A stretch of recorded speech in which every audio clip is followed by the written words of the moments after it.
A biblical perspective on life, culture and current events. This is 2020 on Vision.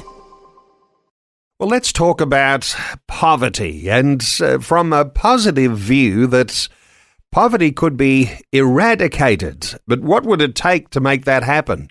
Our next guest comes from a life of poverty in the African nation of Uganda.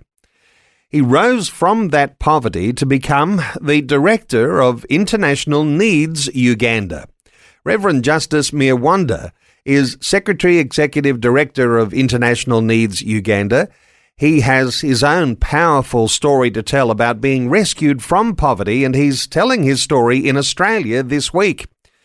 Justus Mirwanda, a special welcome along to 2020. Thank you very much for having me and for this interview. Justus, you have your own story to tell. Perhaps we start there. Take us back to early years and your own poverty in Uganda. Yes, thank you. I am a product or a victim of abandonment. My mother was only 16 when I was born. And her parents, who were very cross about what had happened, they desired her to give away the baby boy. Now, they told her, "We want you to go back to school. We cannot look after your baby." So this girl was looking for her boyfriend or the parents of her boyfriend. She walked, or whatever means of transport she used, for 40 kilometers looking for my grandparents, the parents of my father. Fortunately, and I always say fortunately, she found them. Because if she didn't, she could have dropped me in a pit latrine or along the road somewhere or in a dustbin. But she found my grandparents. And then when she came to the house, there was my grandfather. My grandmother was not in house. She went in and said, "This baby belongs to one of your sons." And my grandfather had 8 sons at that time. So my grandfather gave her a seat in the living room and told her, "You sit here as I go in the garden to get my wife," only to come back to find the baby and not the girl. And that was the end. And that was how dramatically I started my life. So the first 5 years, I stayed with my grandmother, who didn't know how to raise a 3-month-old baby, but she struggled and she succeeded to raise me. Now, when I became 5, my father finished training as a teacher and he got married, but he did not marry my mother. And I went and grew up with my father. And for me, that was a very hard time, as my grandmother explained. But as I grew up, I made it to myself. I don't want my children to go through such, or I don't want to see any child go through such. So when I became like 20, I picked 6 boys who were in my class. I trained as a teacher and helped them to get education. At the moment, they are all teachers. Actually, one of them is even 2 of them are headmasters. So I feel very satisfied and contented that I did something for these poor boys who could not get school fees, and then get to school. Now they have their own families, they support themselves and their families. Your story is so powerful and demonstrates something that, as I think listeners will understand, poverty affects the way parents think about their children. And you're, as you say, you're a victim of that. Yeah. But in some sense here, you landed on your feet because you were passed on to your grandparents on your father's side. But that doesn't happen for children everywhere who are suffering poverty in Uganda and throughout different African nations. What's the typical way that happens when children are unwanted? What typically happens to children? I think the typical trend is abandonment. At my school, I have two schools, primary schools. I have witnessed, I have seen children abandoned at the gate of our school, or children abandoned in the city. They are taken usually in a place that is very public, where people can see and pick these children. So one of the most common thing that will happen to such children is to abandon them. The rare cases, they have been even killed. I have seen and read papers where children were killed because the father or the parents were overwhelmed, so they killed them. But I was lucky. I was abandoned by my grandparents, and many of these children in our community are abandoned, but we help them to get education. So you work with girls and with women to help break the cycle of poverty that exists there in Uganda. What sort of work are you doing with these girls and with these women? For women, we put them into groups, mobilize them into groups, and teach them modern agriculture skills in a way that they can increase food production with what they are involved in, so that they can put food on the table of their families, and then the surplus can be sold so that they can have some income to do other things in the family, like taking them for treatment or even for school. So we have found out that working with women, you can be assured that these women, what you teach them or what you give them, they will take it back to their families. Don't ask me where the men take it, but the women will take their families to support them and to live with them.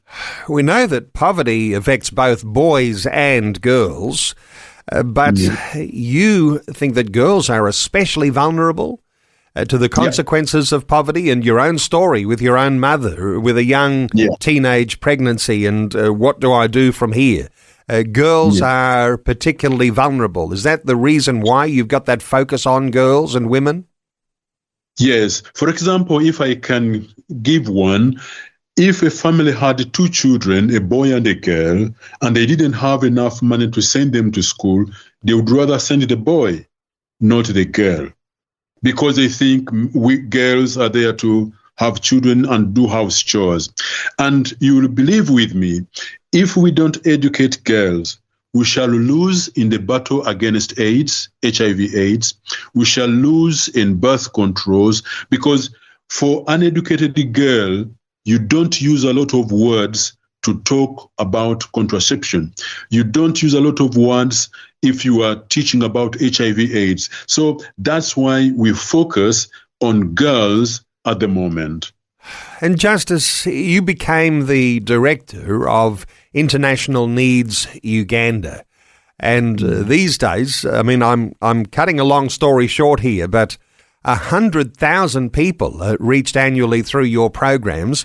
That's a very extensive reach. Is it just through Uganda, or are you across borders? Where does your ministry reach?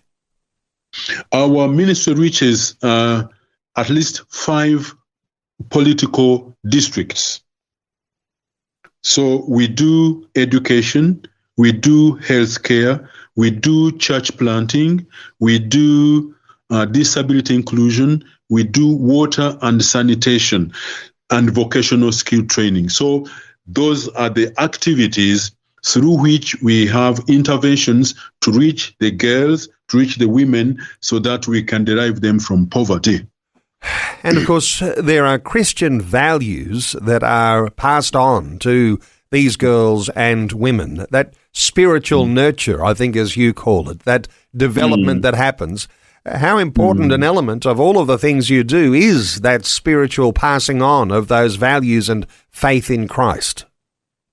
Yeah, first of all, we would like to meet these children who have been disadvantaged with the love of Jesus, so that they may know that in spite of the circumstances and what they went through, there is somebody who loves them.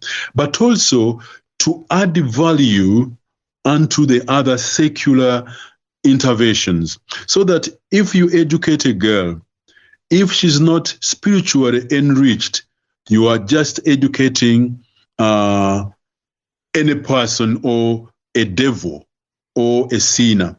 But if you add the love of Christ and salvation, then that is real added value into this girl, into this woman, and into this family.